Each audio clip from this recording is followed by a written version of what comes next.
vidéo yi donc ñu ñëw ak yéen ci tey benn sujet bu gàtt boo xamante ni rek ku nekk am nga ci sa opinion déjà mais ñu wax ci li nga xamante ni rek mooy réalité mooy xaritoo góor ak jigéen. L'amitié entre l'homme et la femme ndax lu mën a nekk la am na ñu ne mën na nekk waaye man dama naan mënul nekk. L'amitié entre l'homme et la femme c'est juste impossible ndax ku ne xam na ni ñaari nit ñi nga xamante ni ñooy góor ak jigéen dañoo am ay énergie puissant yi nga xamante ni kenn ku nekk booy jëflanteeg sa morom am nga lu nekk déjà sa ginnaaw bopp. xaritoo góor ak jigéen foo ko gisee rek nga gis leen ñoom ñaar ku ci ne di xëcc ne dañoo xaritoo am na ku cay nax boppam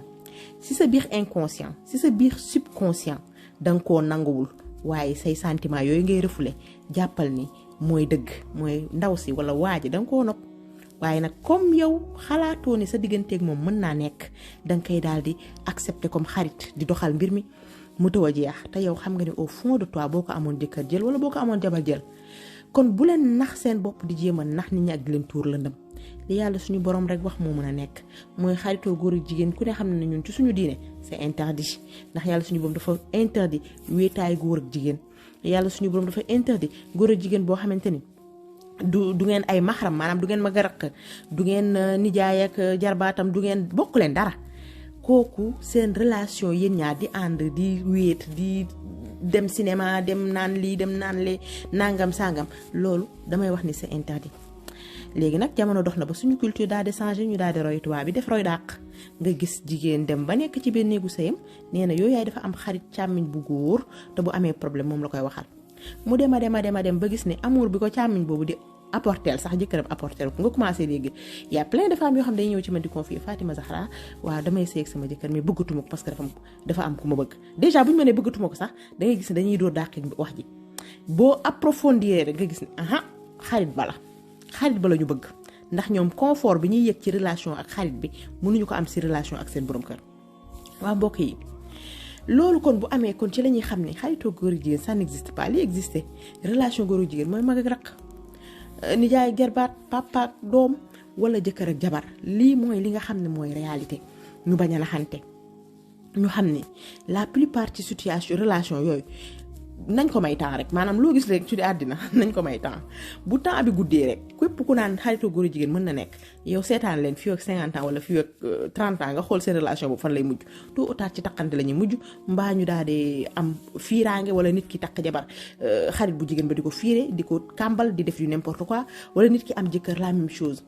te loolu il faut que ñu di ko éviter ñu xam li nga xamante ni comme ni ma koy waxee ginnaaw ay jullit lañu lépp loo xam ne yàlla suñu borom dafa ne bu ca dut sa baaraam boo cay dut sa baaraam di laq te laq bu metti da ngay laq boo moytul 3e degré lay doon kenn du la mën a pansement waaw te loolu nag damay wax ni tout le temps rek lu ñu war a prévenir la ndax doomu aadama da ngay ñàkk sa bopp bokk na ci bul ubbi benn buntu boo xamante ni daf lay indil déséquilibre ci sa dund waaye ñun des fois dañuy créer des situations yoo xam day dem ba indil ñu musiba ñu toog di victimiser wu ak naan nangam ak sangam te pourtant mënoon nañ ko éviter. waaw nit nag mën nga am ay connaissance waaw ñoo xamante ni say xame lañu say collègue lañu wala say mbokk lañu ngeen am relation te ñu nekk ay góor mais xaritoo gi moom damay wax ne xaritoo comme ndax parce que xaritoo bu amee rek bëggeel dafa war a am tey man sama xarit bu jigéen su ma ne kii sama xaritu benn bakkan la mooy dama ko bëgg je l'aime te mbëggeel googu ma ko bëgg tey damay wax ne diggante góor ak jigéen c'est impossible ndax dafa am attraction sexuelle bu fa nekk am na loo xamante ni buñ ko jéemee ignorer rek daf ñuy daal di indil problème te damay wax ni des fois nit ki yaa ngi xaritoo ci mbedd ma te damay wax ni tout le temps yaa ngi nekk ci biir bu mu sëy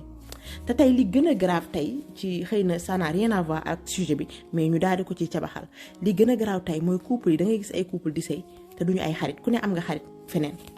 nit ki tey boo bëggee sëy ak nit te mënoo xaritoog moom yow ban relation nga bëgg a créer ci lan nga bëgg a créer